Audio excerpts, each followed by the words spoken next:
Starting strength, week number 4, and we're going to talk about our recovery behavior. This week, we're looking to create a better sleep sanctuary. Yes, we're talking about your bedroom.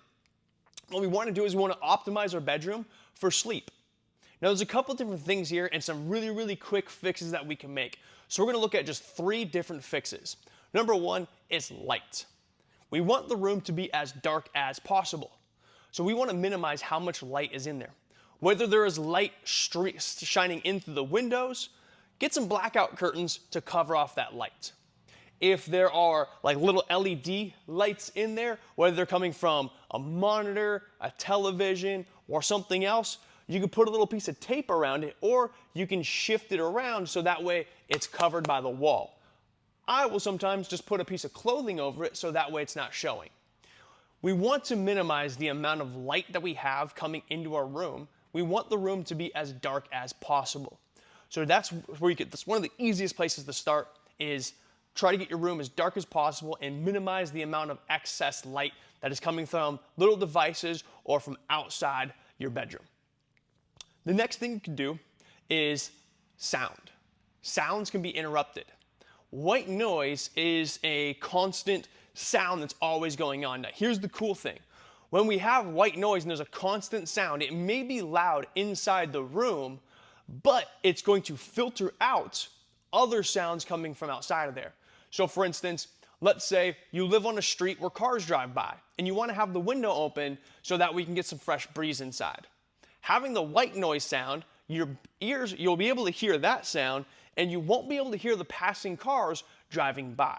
So the white noise, whatever it is, it's usually like a cyclical sound that goes for about 10 seconds on a loop. It's sometimes rain, the sound of a washing machine, maybe a heartbeat, it could be crickets. Whatever sound comforts and relaxes you, play that sound and have it playing all night long.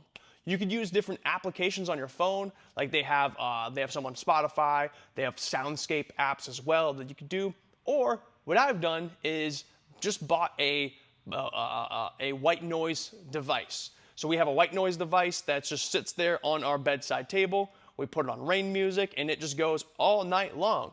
Because it's plugged in, we never have to worry about it dying, and we don't have to have our phones in there, because that's one of the other things too, is don't have your phone in the room. That's next level stuff though. All right, so have some sort of white noise that's going to filter out the excess noises that could potentially disturb your sleep. The last one, now this one can be a little bit tricky to have, is creating a cool environment. Ideally, we want the bedroom to be about 60 to 70 degrees. Somewhere in that range is optimal for sleep. It's cool enough that we can stay underneath the blankets without sweating, but it's warm enough that we're not going to be shivering cold. But understand that that's not possible. I lived without air conditioning for about 8 years.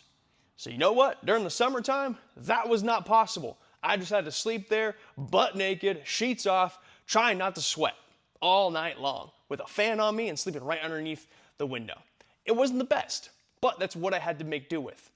What you can do is, if you don't have a way to regulate the temperature, you can get some sort of, it's called a chili pad or an 8-sleep. The 8-sleep is a little bit more expensive because it's a higher quality. A chili pad is a little less expensive, but what that does is it's like an external, like a mattress topper that is hooked up to a water cooler, and that sends cool water through that mattress topper. So you're lying down on something that's constantly staying cool. So if you can't cool the environment around you, getting a chili pad or an 8-sleep or a cooling blanket to cool down the environment that you're on the bed.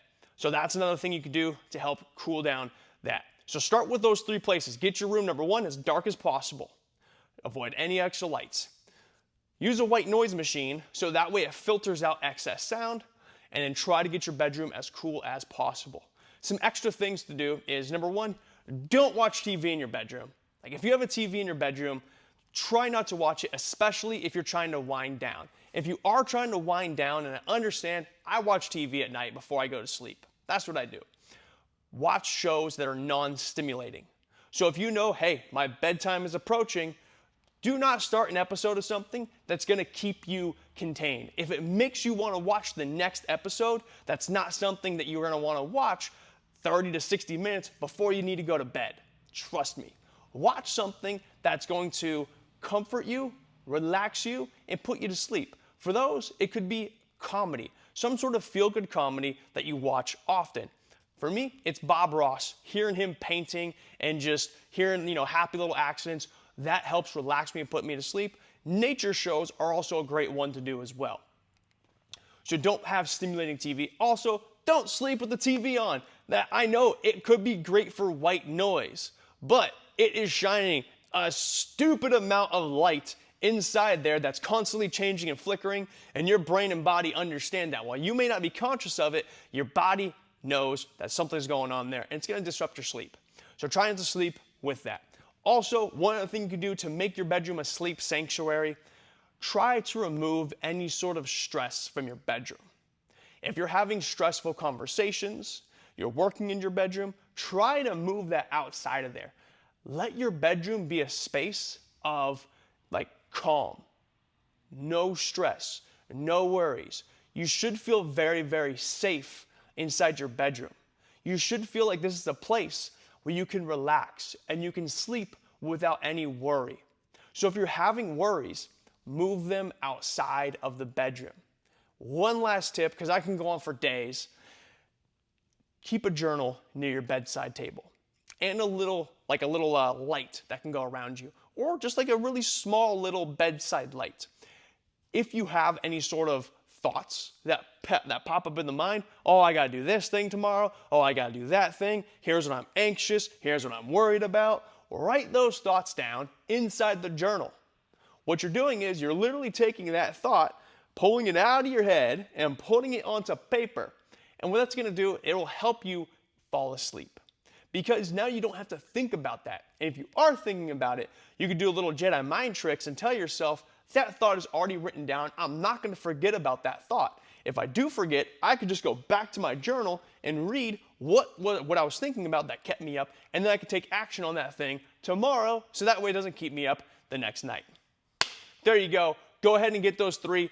Get your room dark, white noise, and also try to keep your bedroom as cool as possible. Get those done. If you have any questions, you know what to do. Hit me up. I'm more than happy to help you out there to make your bedroom a sleep sanctuary for rest and recovery. See you next time.